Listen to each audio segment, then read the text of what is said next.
This Symposium X session is celebrating 50 years of the Materials Research Society and looking back on some of the significant advances in materials research that have happened over that time and the role that MRS has played in those advances.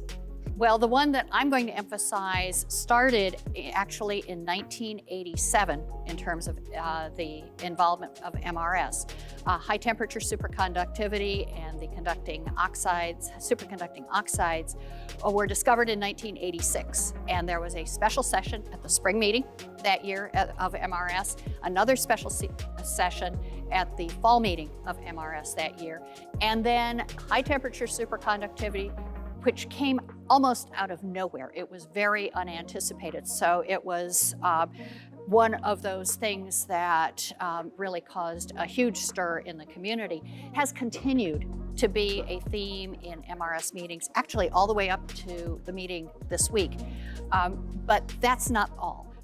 There are also a lot of sort of children of high temperature superconductivity and those materials that have come into MRS and have become very important in materials research.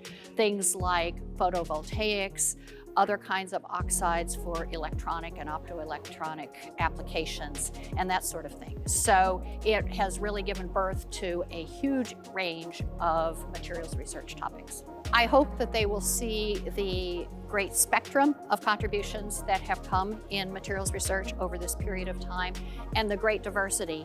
I'm only talking about one piece of that, but also how the different pieces fit together. So there are the new materials that have come along, but also the new ways of making materials, of looking at the structure and properties of those materials, and understanding them through the theory and computation. So it's all a very nice circle, and all of those things have to come together to make the advances that we're celebrating and will continue to celebrate for many years to come.